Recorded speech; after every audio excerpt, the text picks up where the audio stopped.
ಚಿಂಟು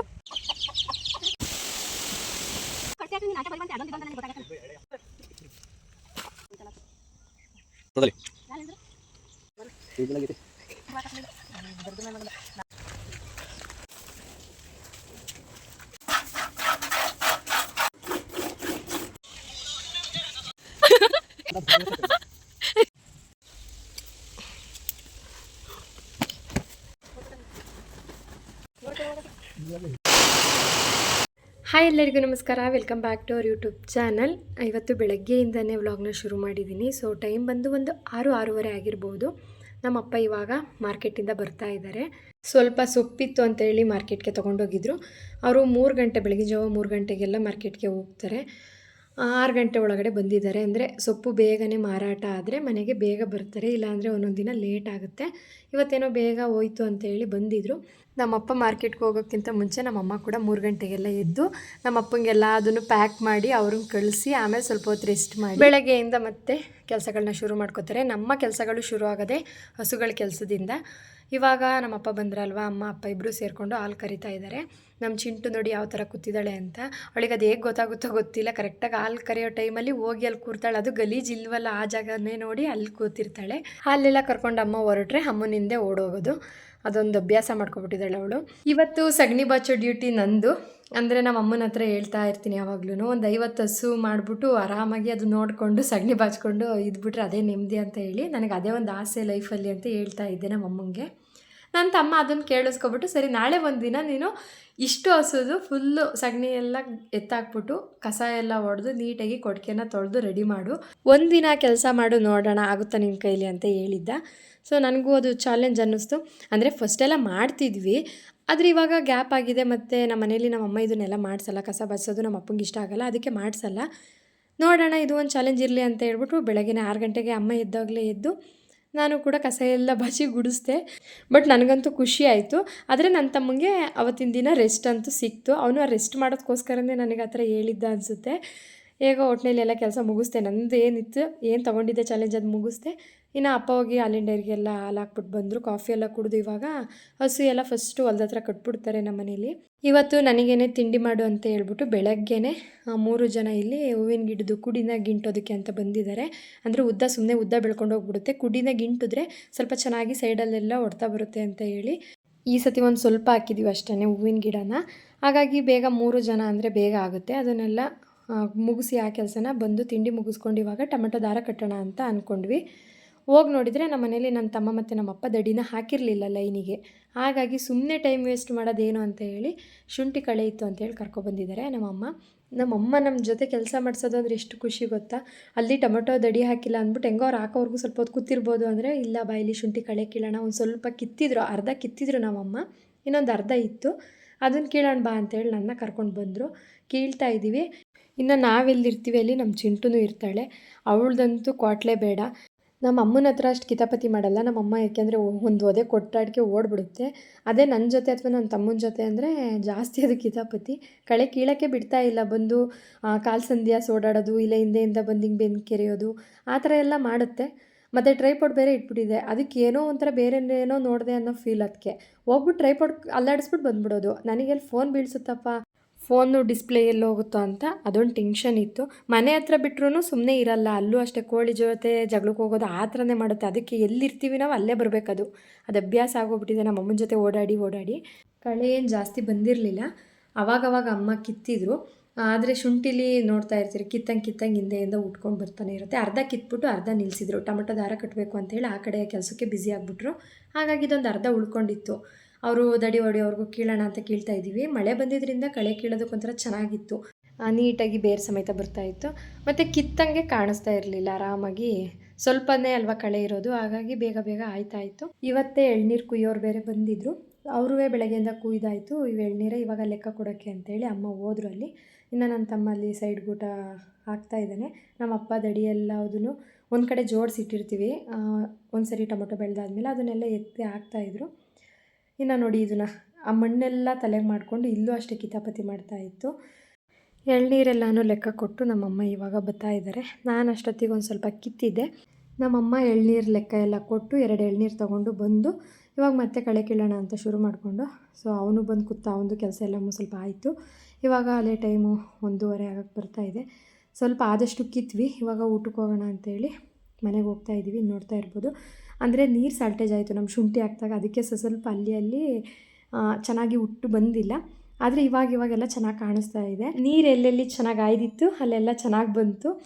ನೀರೆಲ್ಲೆಲ್ಲ ಆರಿಲ್ಲ, ಅಲ್ಲಿ ಉಟ್ಟಿರಲಿಲ್ಲ. ಇವಾಗೆಲ್ಲ ಸ್ವಲ್ಪ ಮಳೆ ಬಂತಲ್ವ, ಅದಕ್ಕೆ ಚೆನ್ನಾಗಿ ಉಟ್ಕೊಂಡಿದೆ.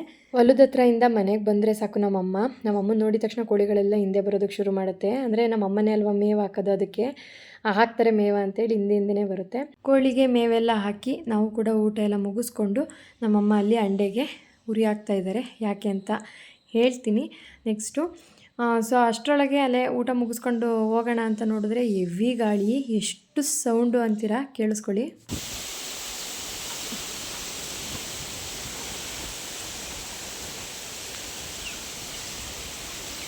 ಜೋರು ಗಾಳಿ ಮತ್ತು ಮಳೆ ಹನಿ ಬೀಳ್ತಾ ಇತ್ತು. ಅದಕ್ಕೇ ಹೊಲ್ದ ಹತ್ರ ಕಟ್ಟಿದ್ರಲ್ಲ ಈಟಾಗರು ಮತ್ತು ವಾತ ಎಲ್ಲನೂ ಇಟ್ಕೊಂಡು ಬಂದರು, ಮಳೇಲಿ ನೆನಿಬಾರ್ದು ಅಂತೇಳಿ. ಹಾಗೆ ಒಂದು ಹಸಿ ಇವಾಗ ಕರು ಹಾಕಿತ್ತು ಅಂತೇಳಿ ಅದನ್ನು ಕೂಡ ಇಟ್ಕೊಂಡು ಬಂದು ಕೊಟ್ಟಿಗೆಗೆ ಕಟ್ಟಿದ್ವಿ. ಇವಾಗ ಹನಿ ಬೀಳ್ತಾ ಇತ್ತು. ನಮ್ಮಮ್ಮ ಇಲ್ಲಿ ನಮ್ಮದೇ ಮರದ್ದು ಮಾವಿನ ಹಣ್ಣು ಅಡ್ಡೆ ಹಾಕಿತ್ತು. ಸೊ ಹಣ್ಣಾಗಿತ್ತು ಅಂತೇಳಿ ಎಲ್ಲರಿಗೂ ಕುಯ್ದು ಕೊಟ್ಟರು ಮಾವಿನ ಹಣ್ಣು. ನಾವು ತಿಂದು ಕೂತಿದ್ದೋ, ಮಳೆ ಸ್ಟಾಪ್ ಆಯಿತು. ಮಳೆ ನಿಂತಿದ್ದ ತಕ್ಷಣ ನಮ್ಮಮ್ಮ ಬನ್ನಿ ಅಂತ ಹೇಳಿ ಕರ್ಕೊಂಡು ಬಂದರು. ಸೊ ಟೊಮೆಟೊ ದಾರ ಕಟ್ಟೋಣ ಅಂತೇಳಿ. ಈಗ ಏನು ನೋಡ್ತಿದ್ದೀರ, ಅದು ಅರ್ಧನ ಅಮ್ಮ ಕಟ್ಟಿದ್ರು, ಇನ್ನೊಂದು ಅರ್ಧದಷ್ಟಿತ್ತು. ಸೊ ಅದು ಅಲ್ಲಲ್ಲಿ ಒಂದೊಂದು ಗಿಡಗಳು ಸತ್ತೋಗ್ಬಿಟ್ಟಿದ್ದಾವೆ. ಅದು ಕಲ್ಲು ನೆಲ ಆಗಿರೋದ್ರಿಂದ ಸ್ವಲ್ಪ ನೀರು ಜಾಸ್ತಿ ಆಗಿತ್ತು ಏನೋ, ಗಿಡಗಳು ಸಾಯ್ತಾ ಇದ್ದಾವೆ. ಅರ್ಧ ಹೊಲ ಚೆನ್ನಾಗಿದೆ, ಇನ್ನೊಂದು ಅರ್ಧ ಹೊಲದಲ್ಲಿ ಕಲ್ಲು ನೆಲ ಅಂತ ಎಲ್ಲಿ ನೀರು ಜಾಸ್ತಿ ತೊಗೊಳುತ್ತೆ ಅಂಥ ಜಾಗದಲ್ಲಿ ಗಿಡಗಳು ಸತ್ತೋಗ್ಬಿಟ್ಟಿದೆ. ಅದು ನೋಡಿದ್ರೆ ಬೇಜಾರಾಗುತ್ತೆ. ಹಾಗಂತ ಅದನ್ನು ಖಾಲಿ ಬಿಟ್ಟಿಲ್ಲ, ಅಲ್ಲಿಗೆ ಮೆಣಸಿನ ಸಸಿ ಮತ್ತು ಬೀನ್ಸನ್ನ ಹಾಕಿದ್ದಾರೆ, ಸುಮ್ಮನೆ ಕಳೆ ಬೆಳ್ಕೊಳ್ಳುತ್ತೆ ಅಂತ ಹೇಳಿ. ಈ ಅರ್ಧ ಹಾಕಿದರೆ ಟೊಮೊಟೊ ದಾರ ಹಾಕಿ ಮುಗಿಯುತ್ತೆ. ಈ ಗಿಡ ತುಂಬ ಚೆನ್ನಾಗಿ ಹೊಡ್ತಾ ಬಂದೈತೆ. ಇದು ಕಲೆ 2ನೇ ಸತಿ ಹಾಕಬೇಕಾಗಿತ್ತು, ಆ ಥರ ಚೆನ್ನಾಗಿ ಬಂದಿದೆ. ಫಸ್ಟ್ನೇ ಸತಿ ಮುಗಿಸಿ 2ನೇ ಸತಿ ಹಾಕಬೇಕಿತ್ತು ದಾರನ, ಬಟ್ ಏನೋ ಕೆಲಸಗಳಿದ್ದಿದ್ದರಿಂದ ಆ ಕಡೆ ಈ ಕಡೆ ಬ್ಯುಸಿಯಾಗಿ ಇವಾಗ ಹಾಕ್ತಾ ಇದ್ದಾರೆ. ಇಷ್ಟೊತ್ತಿಗೆ ಆಲೇ 2ನೇ ಸತಿ ಕಟ್ಟಿಸ್ಕೊತಾ ಇತ್ತು ಇದು. ಹಂಗಾಗಿ ಇವಾಗಲೇ ಚೆನ್ನಾಗಿ ಎಲ್ಲದಕ್ಕೂ ಸೇರಿಸಿ ಹಾಕ್ತಿದ್ದೀವಿ. ನಮ್ಮಮ್ಮ ಅಲ್ಲಿ ನಮ್ಮಪ್ಪನೇನೋ ರೇಗಿಸಿದ್ದಾರೆ, ಅದಕ್ಕೆ ನಮ್ಮಪ್ಪ ಏನೋ ಹೇಳೈತೆ, ಅದನ್ನು ನಮ್ಮಿಬ್ಬರ ಹತ್ರ ಹೇಳ್ಬಿಟ್ಟು ನಗಾಡ್ತಿದ್ದಾರೆ. ಇವತ್ತೇನು ಮಳೆ ಬರಲಿಲ್ಲ, ಅದಕ್ಕೆ ನಾವು ಒಂದು ಸ್ವಲ್ಪ ಈ ಥರ ನಗ್ತಿರೋದು. ಅಕಸ್ಮಾತ್ ಏನಾದರೂ ಜೋರು ಮಳೆ, ಏನು ಗಾಳಿ ಬೀಸ್ತಿತ್ತಲ್ಲ ಆ ಫೋರ್ಸಿಗೆ ಏನಾದ್ರು ಜೋರು ಮಳೆ ಬಂದಿದ್ರೆ ಇವತ್ತು ಎಲ್ಲರೂ ಸೇರಿ ಬೈಸ್ಕೊಂಡು ನಮ್ಮಮ್ಮಂತ ಮುಖ ಸಪ್ಪಗೆ ಮಾಡ್ಕೊಂಡಿರ್ಬೇಕಾಗಿತ್ತು. ಯಾಕಂದರೆ ನಮ್ಮಪ್ಪ ಮತ್ತು ನನ್ನ ತಮ್ಮ ಇಬ್ಬರು ಸೇರಿ ಹಿಂದಿನ ದಿವಸನೇ ಒಂದು 4 ಲೈನ್ಗೆ ಹಾಕಿ ಅಂತ ಹೇಳಿದ್ರು, ದಡಿ ಹಾಕಿರಲಿಲ್ಲ ಒಂದು. ಹಾಗಾಗಿ ನಾವು ಬೆಳಗ್ಗೆ ಕಳೆ ಕೀಳಕ್ಕೆ ಹೋದ್ವಿ, ಇಲ್ಲಾಂದರೆ 4 ಲೈನ್ ಬೆಳಗ್ಗೆ ಕಟ್ತಿದ್ವಿ. ಇವಾಗ ಮಧ್ಯಾಹ್ನದೊತ್ತಿಗೆ ಮಳೆ ಬಂದಿರೋದ್ರಿಂದ ಏನಾದರೂ ಜೋರು ಮಳೆ ಬಂದಿದ್ದರೆ ಆ ಟೊಮೊಟೊ ಗಿಡದ್ದು ರೆಕ್ಕೆಗಳೆಲ್ಲ ಮುರ್ಕೊತಿದ್ದೋ ಫೋರ್ಸಿಗೆ. ಇದಕ್ಕೆ ಕಟ್ಟಿಲ್ವಲ್ಲ, ಮುರ್ಕೊಳ್ಳೋದು ಮತ್ತು ನೆಲಕ್ಕೆ ಬಿದ್ದರೆ ಕಾಯಿಲೆಗಳು ಜಾಸ್ತಿ ಆಗೋದು. ಹಾಗಾಗಿ ನೀವು ಮಾಡಿದಿದ್ರೆ ಬೆಳಗ್ಗೆ 4 ಲೈನ್ ಹೆಂಗೋ ಕಟ್ತಿದ್ದೋ ಅಂತ ಹೆಂಗಾದರೂ ಮಾಡಿ ಬೈತಾಯಿದ್ರು ನಮ್ಮಮ್ಮ. ಹಾಗಾಗಿ ಸದ್ಯಕ್ಕೆ ಮಳೆ ಬರ್ದಲೇ ಇದ್ದಿದ್ದಕ್ಕೆ ಬೈಸ್ಕೊಳ್ಳೋದು ತಪ್ಪಿತು. ಹೆಂಗೋ ಅಷ್ಟಕ್ಕೇ ಮಳೆ ಹೋಯ್ತು. ಇನ್ನು ನಾವು ಕಟ್ಟೋದಕ್ಕೆ ಶುರು ಮಾಡಿಕೊಂಡು ಇದನ್ನು ಫುಲ್ ಕಟ್ಟಿ ಮುಗಿಸೋದ್ರೊಳಗೆ ಒಂದು 3 ಡೇಸ್ ತೊಗೊಂಡಿದ್ದೀವಿ ನಾವು. ಅದು ಗಿಡಗಳು ಸರಿಯಾಗಿ ಇಲ್ಲ, ಅಲ್ಲಲ್ಲಿ ಸತ್ತೋಗಿದ್ರು ಕೂಡ ಇದನ್ನು ಕಟ್ಟಿ ಮುಗ್ಸೋಕ್ಕೆ ಒಂದು 3 ದಿನ ತೊಗೊಂಡಿದ್ದೀವಿ. ಅಂದರೆ ಮಧ್ಯದಲ್ಲಿ ಆ ಕೆಲಸ ಈ ಕೆಲಸ ಸೊಪ್ಪು ಕೀಳಬೇಕು, ಮತ್ತು ಬೆಳಗಿಂದ ಇನ್ನೊಂದು ಕೆಲಸ ಗೊಬ್ಬರ ಹಾಕಬೇಕು, ಅದು ಇದು ಅಂತ ಅಲ್ಲಿ ಇಲ್ಲಿ ಓಡಾಡಿ ಮಾಡಿದ್ರಿಂದ ಒಂದು 3 ದಿನ ಆಯಿತು. ಇಲ್ಲ ಇದೊಂದೇ ಕೆಲಸ ಮಾಡಿದಿದ್ರೆ 1-1.5 ದಿನದೊಳಗೆಲ್ಲ ಮುಗಿಸ್ತಿದ್ವಿ. ಸದ್ಯಕ್ಕೆ ಆ 3 ದಿನವೂ ಕೂಡ ಮಳೆ ಬರಲಿಲ್ಲ, ಹೆಂಗೋ ಕಟ್ಟಿ ಮುಗಿಸಿದ್ವಿ. ಏನಕ್ಕೆ ಇಷ್ಟೊತ್ತಾಯಿತು ಅಂದರೆ ಅದು ತುಂಬ ಹೊಡ್ತಾ ಬಂದಿರೋದ್ರಿಂದ ಎಲ್ಲ ಕಡ್ಡಿಗಳಿಗೂ ಕೂಡ ದಾರನ ಹಾಕಬೇಕು, ತುಂಬ ದಾರಗಳನ್ನ ತೊಗೊಳುತ್ತೆ. ಹಾಗಾಗಿ ತುಂಬ ಟೈಮು ಆಯಿತು. ಸೊ ಇವಾಗ 4-4:30 ಆಯಿತು. ಇಲ್ಲಿಗೆ ಇದನ್ನು ಬಿಟ್ವಿ, ಒಂದು 4 ಲೈನ್ ಕಟ್ಟಿದ್ವಿ. ಇವಾಗ ಸೊಪ್ಪು ಕೀಳಕ್ಕೆ ಹೋಗೋಣ ಅಂತ ಹೇಳಿದ್ರು. ಹಾಗಾಗಿ ಟೊಮೊಟೊ ದಾರ ಕಟ್ಟೋದನ್ನು ನಿಲ್ಲಿಸ್ಬಿಟ್ಟು, ಸೊ ಬೆಳಗ್ಗೆ ತಂದಿದ್ದು ಎಳ್ನೀರು ಇದ್ವಲ್ಲ ಅದನ್ನು ಕುಡಿದ್ಬಿಟ್ಟು ಇವಾಗ ಸೊಪ್ಪು ಕೀಳಕ್ಕೆ ಹೋಗಬೇಕು. 2 ದಿವಸದ ಮುಂಚೆನೇ ಔಷಧಿ ಹೊಡೆದ್ಬಿಟ್ಟಿದ್ರಲ್ಲ ಟೊಮೊಟೊಗೆ, ಅದೇನಾಗುತ್ತೆ ಅಂದರೆ ಮೈಯೆಲ್ಲ ಕಡಿಯುತ್ತೆ. ಅದಕ್ಕೇ ಅಂಡೆಗೆ ನೀರನ್ನ ಕಾಯೋದಕ್ಕೆ ಉರಿ ಹಾಕ್ಬಿಟ್ಟು ಬಂದಿತ್ತು ಅಮ್ಮ. ಹೋದ ತಕ್ಷಣ ಸ್ನಾನ ಮಾಡಬೇಕು, ಇಲ್ಲಾಂದರೆ ಇನ್ಫೆಕ್ಷನ್ ಆದಂಗೆ ಆಗುತ್ತೆ ಕಣ್ಣಿಗೆ ಮತ್ತು ಕೈಗೆ, ಸ್ಕಿನ್ ಅಲರ್ಜಿ ಥರ ಆಗುತ್ತೆ. ಹಾಗಾಗಿ ಟೊಮೊಟೊ ದಾರ ಕಟ್ಟಿದ ತಕ್ಷಣ ಹೋಗಿ ಫ್ರೆಶ್ ಅಪ್ ಆದರೆ ಅದು ಸರಿ ಹೋಗುತ್ತೆ. ಇವಾಗ ಸೊಪ್ಪು ಕೀಳೋಣ ಅಂತ ಬಂದಿದ್ದೀವಿ. ಇದು ಯಾವ ಸೊಪ್ಪು ಅಂತ ಹೇಳಿ ನಿಮಗೆ ಗೊತ್ತಿದ್ರೆ ಕಮೆಂಟ್ ಮಾಡಿ. ಇದಕ್ಕೆ ನಮ್ಮಮ್ಮ 2ನೇ ಸತಿ ಸೊಪ್ಪಲ್ಲಿ ಮೋಸ ಹೋಗಿರೋದು. ನಮ್ಮಮ್ಮ ಹೇಳಿರೋದು ದಂಟಿನ ಸೊಪ್ಪು ಕೊಡಿ ಅಂತ ಹೇಳಿ ಮತ್ತು ಕೀರೆ ಕೊಡಿ ಅಂತ ಹೇಳಿದ್ರೆ ಇದು ಯಾವುದೋ ಬೇರೆ ಬೀಜನ ಕೊಟ್ಬಿಟ್ಟಿದ್ದಾರೆ. 2ನೇ ಸರಿನೂ ಹಿಂಗೆ ಆಗಿರೋದು. ದಂಟು ಹಾಕಬೇಕು ಅಂದ್ಕೊಂಡಾಗೆಲ್ಲ ನಮ್ಮ ಅಮ್ಮಂಗೆ ಇದಾಗಿದೆ. ಏನಕ್ಕೋ ಗೊತ್ತಿಲ್ಲ. ಅದೇನು ಎಲ್ಲ ಅಂಗಡಿಗಳನ್ನೂ ಚೇಂಜ್ ಮಾಡಿದೆ ನಮ್ಮಮ್ಮ. ಬೇರೆ ಕಡೆ ತಂದು ನೋಡಿದರೆ 2 ಕಡೆ ಅದೇ ಸೊಪ್ಪು ಬಂದಿದೆ. ಅದೊಂದು ಸಖತ್ ಬೇಜಾರಾಗೋಯಿತು. ಅದು ಸೊಪ್ಪು ನೋಡಿದ್ರೇ ಬೇಜಾರು ಅನ್ನಿಸ್ತಿತ್ತು. ಅದಕ್ಕೆ ಹೋದಷ್ಟು ಹೋಗಲಿ ಅಂತೇಳಿ ದಿನ ಒಂದು 400 ಕಂತೆ ಈ ಥರನ ಕಿತ್ತು ಕೊಡ್ತಾಯಿದ್ರು. ಅದನ್ನು ಹಾಗೆ ಉಳ್ಸೋಕ್ಕೂ ಬೇಜಾರಾಗುತ್ತೆ ಹಾಕ್ಬಿಟ್ಟು ಆ ಥರ ಆದರೆ. ಇನ್ನೇನು ಮಾಡೋಕ್ಕಾಗಲ್ಲ, ಎಷ್ಟು ಹೋಗುತ್ತೋ ಅಷ್ಟು ಹೋಗಲಿ ಅಂತೇಳಿ ಕಿತ್ತು ಕೊಟ್ಟರು.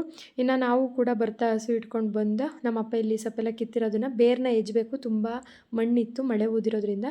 ಹಾಗಾಗಿ ಅದನ್ನೆಲ್ಲ ತೊಳೆದು ನೀಟಾಗಿ ಎತ್ತಿಡ್ತಾಯಿದ್ರು. ನನ್ನ ತಮ್ಮಂದು ಇವಾಗ ಡ್ಯೂಟಿ ಹಸುಗೆ ಕರುಗೆಲ್ಲ ನೀರು ಮುಸ್ರೆಗಳನ್ನ ಇಡೋದು. ನಮ್ಮಮ್ಮ ಅಂತೂ ಡಿಸೈಡ್ ಮಾಡಿದ್ದಾರೆ ಇನ್ನು ಲೈಫಲ್ಲಿ ದಂಟಿನ ಸೊಪ್ಪು ಹಾಕೋದು ಬೇಡ ಅಂತ ಹೇಳಿ. 2 ಅಂಗಡಿ ಚೇಂಜ್ ಮಾಡಿದ್ರೂ ಅದೇ ಥರ ಸೊಪ್ಪು ಕೊಟ್ಟಿದ್ದಾರಲ್ಲ, ಅದು ಈಗ ಅವ್ರದ್ದು ತಪ್ಪು ಅಂತ ಹೇಳೋಕ್ಕಾಗಲ್ಲ. ಬೆಳೆದು ಮಾರಾಟ ಮಾಡ್ತಾರಲ್ಲ ಅವ್ರದ್ದೇ ತಪ್ಪು. ಈಗ ಬೀಜನ ಅವರೇನು ಬೆಳೆಸ್ಬಿಟ್ಟು ನೋಡಿ ತೊಗೊಳಕ್ಕಾಗುತ್ತಾ? ದಂಟಿನ ಸೊಪ್ಪಿನ ಬೀಜ ಅಂತ ಹೇಳಿರ್ತಾರೆ, ಪಾಪ ಅಂಗಡಿಯವರು ಅದನ್ನು ಮಾರ್ತಿರ್ತಾರೆ. ಮಿಸ್ಟೇಕ್ ಇಲ್ಲಿ ಯಾರ್ದು ಅಂತ ಗೊತ್ತಿಲ್ಲ, ಆದರೆ ಲಾಸ್ ಆಗಿದ್ದಂತೂ ನಮ್ಮಮ್ಮನೇಲಿ. ಕರೆಕ್ಟು ಟೈಮ್ಗೆ ಸೊಪ್ಪನ್ನ ಹಾಕಿತ್ತು ನಮ್ಮಮ್ಮ, ರೈಟು ಇತ್ತು ದಂಟಿನ ಸೊಪ್ಪಿಗೆ. ಬಟ್ ನಮಗೆ ಈ ಥರ ಮೋಸ ಆಗಿದ್ದರಿಂದ ಲಾಸ್ ಅಂತೂ ಆಯಿತು. ಈ ಸೊಪ್ಪು ಅಟ್ಲೀಸ್ಟ್ 1 ರೂಪಾಯಿಗಾದರೂ ತೊಗೊಂಡ್ರೆ ಸಾಕು ಅನ್ನೋ ಮಟ್ಟಿಗೆ ಆಯಿತು. ಹೇಗೋ ನಮ್ಮಪ್ಪ ಹೋಗಿ ಬಂದು ಒಂದಿಷ್ಟು ಸೇಲ್ ಮಾಡಿದರು. ಇನ್ನು ನಾನು ನನ್ನ ತಮ್ಮ ಹಾಲೆಲ್ಲ ಕರೆದು ಇವಾಗ ನಮ್ಮಪ್ಪ ಡೈರಿಗೆ ತೊಗೊಂಡೋಗ್ತಿದ್ದಾರೆ. ಹಾಲು ಕರೆದ ತಕ್ಷಣ ನಮ್ಮ ಚಿಂಟುಗೆ ಒಂದು ಬಟ್ಲು ಹಾಲು ಬೇಕೇ ಬೇಕು. ಫಸ್ಟ್ ಅವಳಿಗೆ ಹಾಲು ಹಾಕಿ ಇವಾಗ ನಾನು ಕೂಡ ಹೋಗಿ ಫ್ರೆಶ್ ಅಪ್ ಆಗಿ ಬಂದೆ. ಎಲ್ಲರೂ ಕೂತು ಕಾಫಿನ ಕುಡಿತಾ ಇದ್ವಿ. ಸೊ ನಾನು ಕಾಫಿ ಕುಡಿಯೋಲ್ಲ, ಹಾಗಾಗಿ ನಾನು ಹಾಲನ್ನ ಕುಡಿತಾ ಇದ್ದೆ. ಆ ವೀಡಿಯೋಸ್ನ ನಾನು ಶಾರ್ಟ್ಸಿಗೆ ಅಂತ ಹೇಳಿ ತೆಕ್ಕೊಂಡಿದ್ದಂಥದ್ದು, ಹಾಗಾಗಿ ಅದು ಆ ಥರ ಬಂದಿದೆ. ಸೊ ಅಡ್ಡಡ್ಡ ಬಂದಿಲ್ಲ, ಯೂಟ್ಯೂಬ್ ಫಾರ್ಮೇಟ್ ಬಂದಿಲ್ಲ, ಅದು ಶಾರ್ಟ್ಸ್ ಫಾರ್ಮೇಟೇ ಬಂದಿದೆ. ಸೊ ಸಾರಿ, ಅದು ನೋಡೋದಕ್ಕೆ ಸ್ವಲ್ಪ ಅದಂಗೆ ಅನಿಸುತ್ತೆ, ಒಂದಿಷ್ಟು ಕ್ಲಿಪ್ ಅಲ್ವಾ, ಸೊ ಅಡ್ಜಸ್ಟ್ ಮಾಡ್ಕೊಳ್ಳಿ. ಹಾಗೆಯೇ ಆ ಸಂಜೆ ಎಲ್ಲ ಕಾಫಿ ಎಲ್ಲ ಕುಡಿದಾದ್ಮೇಲೆ ಟೊಮೊಟೊಗೆ ಒಂದು ದೃಷ್ಟಿಗೊಂಬೆನ ಹಾಕಬೇಕು ಅಂತ ಹೇಳಿ ಅಂದ್ಕೊಂಡಿದ್ರು. ಅದಕ್ಕೇ ಈ ಸಂಜೆ ಟೈಮಲ್ಲೇ ಫ್ರೀ ಸ್ವಲ್ಪ ಅವರು, ಹಾಗಾಗಿ ದೃಷ್ಟಿಗೊಂಬೆ ಮಾಡೋದಕ್ಕೆಲ್ಲ ರೆಡಿ ಮಾಡ್ಕೊಂಡು ಬಂದರು. ಏನಿಲ್ಲ, ಅದಕ್ಕೆ ರಾಗಿ ಹುಲ್ಲನ್ನ ತುಂಬಿದ್ದಾರೆ ನೀಟಾಗಿ. ಅದ್ರ ಮೇಲೆ ಮಡಿಕೆ ಇಟ್ಟರೆ ಒಂದು ಸೇಮ್ ಮನುಷ್ಯನ ಥರ ಮಾಡಿ ನಿಲ್ಲಿಸಿರೋ ಥರನೇ ಅನಿಸುತ್ತೆ. ಇನ್ನು ತುಂಬ ಹಿಂದೆ ಈ ಥರ ಎಲ್ಲ ಮಾಡೋರು. ಇವಾಗ ಅದು ಸ್ವಲ್ಪ ಕಡಿಮೆ ಆಗಿದೆ. ಈಗೆಲ್ಲ ಫೋಟೋಸ್ ಅದು ಇದು ನೇತಾಕ್ಬಿಡ್ತಾರೆ. ಈ ಥರ ಯಾರೆಲ್ಲ ನೋಡಿದ್ದೀರಾ, ಅಥವಾ ನೀವು ಇನ್ನೂ ಕೂಡ ಈ ಥರ ಎಲ್ಲ ಏನಾದರೂ ಮಾಡ್ತೀರಾ, ನಿಮ್ಮ ಕಡೆ ಯಾರಾದರೂ ಮಾಡ್ತಾರೆ ಅಂದರೆ ಕಮೆಂಟ್ ಮಾಡಿ. ನಿಮಗಿದು ನೋಡಿರೋ ನೆನಪೇನಾದರೂ ಇದ್ರೂ ಕೂಡ ಕಮೆಂಟ್ ಮಾಡಿ. ದೃಷ್ಟಿಗೊಂಬೆ ಎಲ್ಲ ಮಾಡಿ ಇವಾಗ ಇಬ್ಬರು ಸೇರಿ ನಿಲ್ಲಿಸ್ತಾ ಇದ್ದಾರೆ. ನಮ್ಮ ಅಪ್ಪ ಮತ್ತು ನಮ್ಮಮ್ಮ ಇಬ್ಬರು ಕುಳ್ರೆ, ಹೈಟು ಕಡಿಮೆ, ಸೊ ಅವ್ರಿಗಿಂತ ಹೈಟ್ ಆಗ್ಬಿಡ್ತು ಗೊಂಬೆ. ಅದನ್ನ ಹೆಂಗೆಂಗೋ ಮಾಡಿ ನಿಲ್ಲಿಸಿದ್ರು. ಇವಾಗ ಮಡಿಕೆನ ದಬಾಕಬೇಕಾಗಿತ್ತು. ನಮ್ಮಮ್ಮ ಸೇಫಾಗಿ ಎಷ್ಟೋ ವರ್ಷದಿಂದ ಇಟ್ಟಿತ್ತ ಮಡಿಕೆನ. ನಾನು ಹೇಳ್ದೆ ಕೊಡಿ, ನಾನು ನೇತಾಕ್ತೀನಿ, ಹಂಗೆ ಹಾಕ್ಬೇಡಿ, ಪಟ್ಟಂತ ಬಿಟ್ಟರೆ ಒಡೆದೋಗುತ್ತೆ ಅಂತ ಹೇಳಿದ್ರು. ಕೇಳಿಲ್ಲ ನಮ್ಮಪ್ಪ. ಬಿಡು ಮಗ, ನಾನು ಹಾಕ್ತೀನಿ ಅಂತ ಹೇಳೋದ್ರು. ಅದು ಒಡೆದೇ ಹೋಯ್ತು. ಬೈಸ್ಕಂತೂ ಅಷ್ಟಿಷ್ಟೆಲ್ಲ ಬೈಸ್ಕೊಂಡಿದ್ದು. ಎಷ್ಟು ವರ್ಷದಿಂದ ಇಟ್ಟಿದ್ದೆ, ಹಿಂಗೆ ಹಾಕಿದರೆ ಆಗೋದು, ಹಂಗೆ ಅಂತ ನಮ್ಮಮ್ಮಂತ. ಆಮೇಲೆ ಸುಮ್ಮನೆ ಆಯಿತು. ಇವಾಗ ನೋಡಿ ಕೈಗೂ ಕೂಡ ನಮ್ಮ ಅಪ್ಪ ಹೆಂಗೆ ರೆಡಿ ಮಾಡ್ಕೊಬಂದೈತೆ ಅಂತ. ಆ್ಯಂಡ್ ಇಲ್ಲಿ ಒಂದು ಜೋಕ್ ಏನು ಗೊತ್ತಾ, ನಮ್ಮ ಅಪ್ಪಂದು ಡಿಸೈನ್ ಬಂದು ಒಂದು ಕೈ ಸೊಂಟದ ಮೇಲೆ, 2 ಕೈ ಸೊಂಟದ ಮೇಲೆ ಇರೋ ಥರ ಮಾಡೋಣ ಅಂತ 2ಕ್ಕೂ ಕೈಗೆ ದಾರಗಳನ್ನ ಕಟ್ಕೊಬಂದಿತ್ತು. ನಮ್ಮ ಅಮ್ಮಗೆ ಇನ್ನೊಂದು ಕೈದ ಸೆಲ್ಯೂಟ್ ಹೊಡೆಯೋ ಥರ ಮಾಡು ಅಂತ ಹೇಳ್ತಾಯಿತ್ತು. ನಮ್ಮ ಅಪ್ಪ ಟ್ರೈ ಮಾಡ್ತು, ಅದಾಗಲಿಲ್ಲ. ಅಯ್ಯೋ ಹೆಂಗೋ ಇರಲಿ ಅಂತೇಳಿ 2 ಕೂಡ ಕೈಗಳು ಸೊಂಟದ ಮೇಲಿರೋ ಥರನೇ ಮಾಡ್ತು. ಅದಾದಮೇಲೆ ನಾನು ರೇಗಿಸ್ತಾ ಇದ್ದೆ, ನನಗೆ ಕೊಟ್ಟಿದ್ರೆ ನಾನು ಸರಿಯಾಗಿ ಆಗ್ತಿದ್ದೆ ಅಂತ. ಅದಕ್ಕೆ ಹೇಳ್ತಿತ್ತು, ಮಗ ಅದು ನೀನು ಹಾಕಿದ್ರು ಹೊಡೆದೋಗೋದು, ನೀನು ಬೈಸ್ಕೊಳ್ಳೋ ಬದಲು ನಾನು ಬೈಸ್ಕೊಂಡೆ ಬಾ ಅಂತ ಹೇಳಿ ಕರ್ಕೊಂಡು ಬಂದರು. ಆ್ಯಂಡ್ ಇದು ನೆಕ್ಸ್ಟ್ ಡೇ ವ್ಲಾಗ್. ಇದು ನೇರಳೆ ಹಣ್ಣು ತಿನ್ನಬೇಕು ಅಂತ ಅನ್ನಿಸ್ತಾ ಇತ್ತು. ತಮ್ಮನಿಗೆ ಹೇಳಿದೆ. ಫಾರ್ ದ ಫಸ್ಟ್ ಟೈಮ್ ಅವನು ನಾನು ಹೇಳಿದ ತಕ್ಷಣ ಹೋಗಿ ಏನೋ ಒಂದು ಕೆಲಸ ಮಾಡ್ದೆ. ನೇರಳೆ ಹಣ್ಣು ತಿನ್ನಬೇಕು ಅಂದ ತಕ್ಷಣ ಬಾಯಿಲಿದ್ದಾವೆ ಅಂತ ಹೇಳಿ ಕರ್ಕೊಂಡೋಗಿ ಇಷ್ಟು ಸರ್ಕಸ್ ಮಾಡಿ ನನಗೆ ನೇರಳೆ ಹಣ್ಣು ಕಿತ್ಕೊಟ್ಟ. ತುಂಬ ದೊಡ್ಡದಾಗ್ಬಿಟ್ಟಿತ್ತು ಮರ, ಹಾಗಾಗಿ ಹೆಂಗೆಂಗೋ ಟ್ರೈ ಮಾಡಿ ಕಿತ್ಕೊಟ್ಟ. ಸೊ ಚಿಕ್ಕವರಿದ್ದಾಗಲೂ ಹೀಗೇ ನೇರಳೆ ಹಣ್ಣು, ಈಚಲೆ ಹಣ್ಣು ಎಲ್ಲೇ ಇದ್ರೂ ಬಿಡ್ತಾ ಇರಲಿಲ್ಲ. ಇದ್ರ ಮುಂದೆ ಎಷ್ಟೇ ದುಡ್ಡು ಕೊಟ್ಟು ಕೊಂಡು ತಿಂದರೂ ಕೂಡ ಇದ್ರ ಟೇಸ್ಟ್ ಅದಕ್ಕೆ ಬರೋಲ್ಲ. ಮತ್ತು ಇದೊಂಥರ ಚೆನ್ನಾಗಿ ಅನಿಸುತ್ತೆ ನಾವೇ ಹೋಗಿ ಕಿತ್ಕೊಂಡು ಬಂದು ತಿನ್ನೋದು. ಹಾಗೆ ತಿಂದರೆ ಗಂಟ್ಲು ನೋವು ಬರುತ್ತೆ ಅಂತ ಹೇಳಿ ಸ್ವಲ್ಪ ಉಪ್ಪು ಮತ್ತು ಜೀರಿಗೆನ ಕುಟ್ಟಿ ಹಾಕ್ಬಿಟ್ಟು ಸ್ವಲ್ಪ ನೆನೆಸ್ಬಿಟ್ಟು ತಿಂದ್ವಿ. ಸಕ್ಕತ್ತಾಗಿತ್ತು ಮಾತ್ರ ರುಚಿ ಅಂತೂ. ಇನ್ನು ನೇರಳೆ ಹಣ್ಣೆಲ್ಲ ತಿಂದ್ಬಿಟ್ಟು ಇವಾಗ ನಮ್ಮಪ್ಪ ನಮ್ಮಮ್ಮ ನಾವು ಎಲ್ಲ ಕೂತ್ಕೊಂಡು ನುಗ್ಗೆ ಸೊಪ್ಪನ್ನ ಕಟ್ತಾ ಇದ್ದೀವಿ. ಮಾವಿನಕಾಯಿ ಇತ್ತು, ಹಾಗೆ ನುಗ್ಗೆ ಸೊಪ್ಪು ಮತ್ತು 2 ಹಲಸಿನ ಹಣ್ಣಿದ್ದು. ಸೊ ಇವತ್ತನ್ನು ನಮ್ಮಪ್ಪ ಶಾಂತಿಗ್ರಾಮಕ್ಕೆ ತೊಗೊಂಡೋಗ್ಬಿಟ್ಟು ಮಾರ್ಕೊಬತ್ತೀನಿ ಅಂತ ಹೇಳಿದರು. ಹಾಗಾಗಿ ನಾವು ಸೊಪ್ಪನ್ನ ಕಟ್ತಾ ಇದ್ದೀವಿ. ನಾನು ನನ್ನ ತಮ್ಮ ಹೋಗ್ಬಿಟ್ಟು ಮಾವಿನ ಹಣ್ಣು ಕಿತ್ಕೊಬಂದಿದ್ವಿ. ಮಾವಿನಕಾಯಿ, ಅದು ಗಿಣಿ ಮಾವಿನಕಾಯಿ. ಸೊ ಅದು ಹಣ್ಣಾಗಲ್ಲ, ಹಣ್ಣಾಗೋ ಇದಕ್ಕೆ ಬಂದರೆ ಅದು ಕೊಳೆತು ಬಿದ್ದೋಗ್ಬಿಡುತ್ತೆ, ಹಣ್ಣು ಮಾಡೋಕ್ಕಾಗಲ್ಲ. ಹಾಗಾಗಿ ಕಾಯಲ್ಲೇ ಮಾರಬೇಕು. ನಾವು ಅದನ್ನು ಕಿತ್ಕೊಬರೋ ಅಷ್ಟರಲ್ಲಿ ನಮ್ಮ ಅಪ್ಪ ನಮ್ಮಮ್ಮ ಇಬ್ಬರು ಸೇರಿ ಒಂದಿಷ್ಟು ನುಗ್ಗೆ ಸೊಪ್ಪನ್ನ ಕಿತ್ತಿಟ್ಟಿದ್ರು. ಅದನ್ನೆಲ್ಲ ಕೂತು ಕಟ್ಟಿ ಕಂತೆಗಳನ್ನ ಮಾಡಿ ಇವಾಗೆಲ್ಲ ಪ್ಯಾಕ್ ಮಾಡಿ ನಮ್ಮ ಅಪ್ಪನ ಕಳಿಸ್ತಾ ಇದ್ದೀವಿ. ಅದ್ರ ಜೊತೆಗೆ 2 ಹಲಸಿನ ಹಣ್ಣಿದ್ದು ಅಂತ ಹೇಳಿ ಅದನ್ನು ಕೂಡ ತಗೊಂಡು ಹೋಗ್ತಾ ಇದ್ದಾರೆ ನಮ್ಮಪ್ಪ. ಯಾರೆಲ್ಲ ಇಲ್ಲಿವರೆಗೂ ನನ್ನ ವ್ಲಾಗ್ನ ನೋಡಿದ್ದೀರಾ, ಥ್ಯಾಂಕ್ ಯು ಸೋ ಮಚ್. ಹಾಗೆ ಲೈಕ್ ಮಾಡೋದನ್ನ ಮರಿಬೇಡಿ. ಹೊಸ್ದಾಗಿ ನೋಡ್ತಾ ಇದ್ದರೆ ಒಂದು ಸಬ್ಸ್ಕ್ರೈಬ್ ಮಾಡಿ ಪ್ಲೀಸ್ ಸಪೋರ್ಟ್ ಮಾಡಿ, ಹಾಗೇನೇ ಕಮೆಂಟ್ ಮಾಡೋದನ್ನ ಮರಿಬೇಡಿ. ಸಿಗ್ತೀನಿ ನೆಕ್ಸ್ಟ್ ವ್ಲಾಗಲ್ಲಿ. ಟಿಲ್ ದೆನ್ ಟೇಕ್ ಕೇರ್, ಬಾಯ್.